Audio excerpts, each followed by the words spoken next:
Assalamu alaikum warahmatullahi wabarakatuh. Ummanni Islaamaa bakka jirtaniiti obboleessa koo dafaati naaf qaqqaba. Miidhamee jiraani wanta ta'eef jechuudha. Hundi keessan alaa keessanii dafaati naaf qaqqaba. Qaamni mucaa kana miidhees immoo seeratti akka nu dhiyaatu xariifadhaati ummanni lafa jirtanii dafaa nu qaqqabani. Jara cabinsa Oromiyaatti deebi'an. Ati nan beektu. Imiti jechuun ati eenyudha gaafa naan jettu na barta. Ila akka dubartiin daa'imman chaayooti nan barte. Inni chama itti adeemte karaa immoo nan deeman. Okay, baay'ee gaariidha. Amma kana hundumaa wanti siyaasa Maanaan isaa ati gurgurtee taanaa balbalaa naman qaban. Rabbira isaa kan baattu anaa godhu. Erga imiti akka akkasiitiin deemte. Ani illee nan deema. Biroo baruudhaaf dirqama hin qabu bilbila baay'een keessummeessaa oola bilbila immoo jijjiiree maqaa keessee fiidhaan hin qabanne walii bilbillee hin beennu galgala naa bilbiltee Imaraajii masarata Oromoodhaaf dhaabatee jira lammiif dhaabatee jira. Sheekonni kee garuu namni iddoo akkasii gargaaree jiru gaafa hongee akkasii musliimni Oromoo bira dhaabbatee hin jiru jetteetu dhimma masaratiif na asoosaa turte. Karaa liqeetu deemte ani nan deema. Abbaa koo silayyuu karaa ati deemuu barbaaddu namni si dhorkeef hin dhiistu namni ani ni rata famne sarati beta asido mere chatta ke kattina ginata attemuna biati jamwandi. Assalamu alaikum warahmatullahi wabarakatuh. Isinin jecha namoonni baay'een akkuma amma miidiyaa kanarra deemu jirutti Abdii Raggaasaa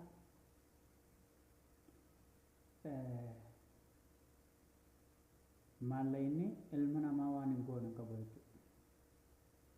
Ilmi namaa maallaqa agarraan lubbuun namaa humatti hin fakkaatu.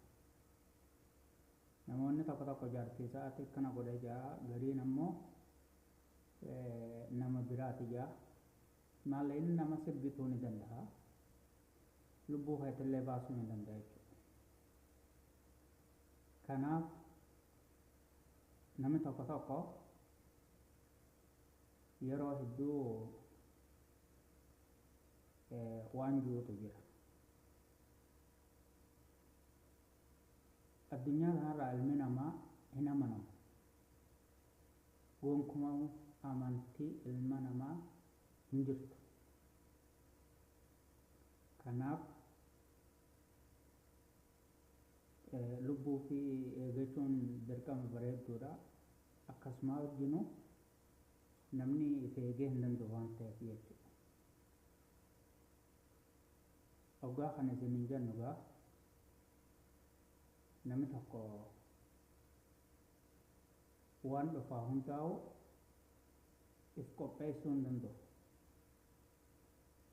If dagachuutu jira ni amantaa jechuudha. Bultii keessatti haadha manaa waan shakku namni jechuudha.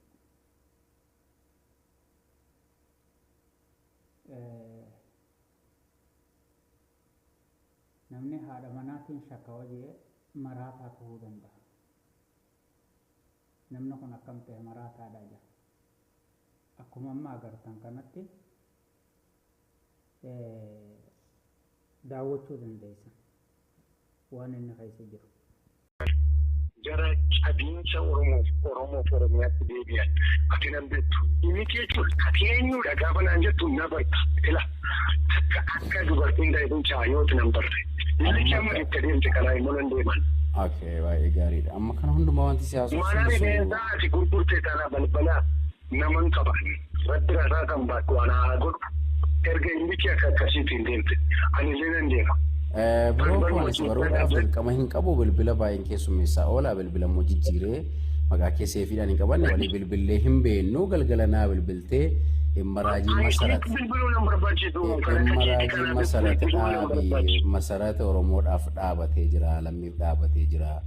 Sheekonni kee garuu namni iddoo akkasii gargaaree jiru gaafa hongee akkasii musliimni Oromoo bira dhaabbatee hin jiru jetteetu dhimma masaratiif na asoosaa turte. Karaa liqeetu deemte ani nan deema. Abbaa koo silayyuu karaa ati deemuu barbaaddu namni si dhorkeef hin dhiistu namni ani ni rata famne sarati beta asido mere chatta ke kattina ginata attemuna biati. Hundi Assalamu alaikum warahmatullahi wabarakatuh. Isinin jecha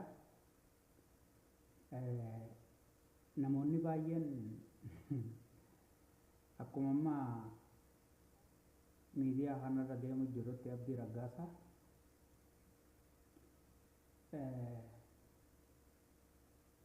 maallayni ilma namaa waan hin goone qabu jechuudha.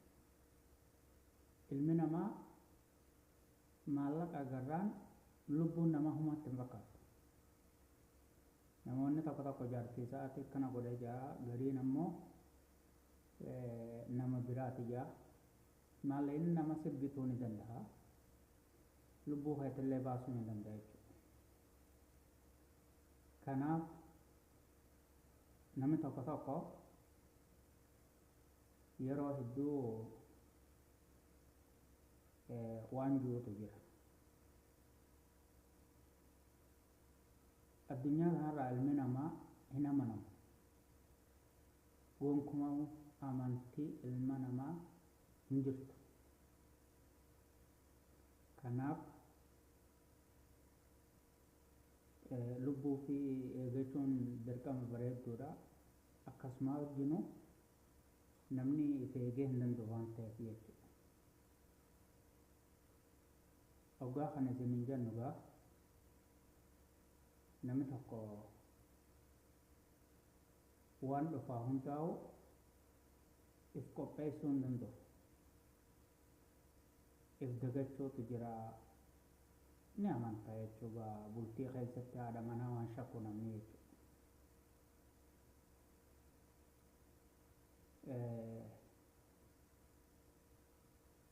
Namni haadha manaatiin shakka wajjee maraataa ta'uu danda'a. Namni kun akkam ta'e maraataadha jira. Akkuma amma agartan kanatti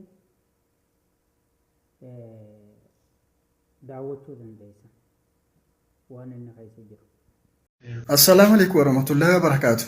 Uummanni Islaamaa bakka jirtaniiti obboleessa koo dafaatii naaf qaqqabaa.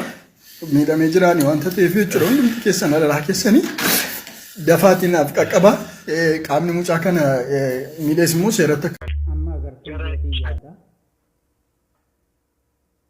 yeroo hunda jechuudha. Namni dubartii miidhuu fi dubartiin dhiira miidhuu bultii godhachuu hin dandeessu. Namni maallaqaafis walitti hin dhufu jireenya addunyaa kana keessatti ilmoo argatee ilmoo sana immoo waliin gamtaa ta'ee guddifatee bakka ilma namaatiin gahuu yaada malee yeroo hunda bultiin akka diigamtuuf yaaliin godhu jechuudha. Garuu namoonni baay'een kan hin yaanneetu jira waan kana boruu waan gartee isarra gahuu kan hin beekne baay'eedha. Kanaaf waan boruu sheenaa ta'esan hin hojjetina. Inni sheenaa itti akkanatti hin ta'es addunyaa. Sheenaa hunkee hin oolamu jechuudha. Amma namni donqaan qarshii xiqqoo takka waa harke haadha manasaa tan ilmoo qabduuf dhiisee biraa deema. Kun wallaalummaa irraan gadiiti. Haati manaa qarshiitti hin jijjiiramtu, abbaan manaa maallaqatti hin jijjiiramu.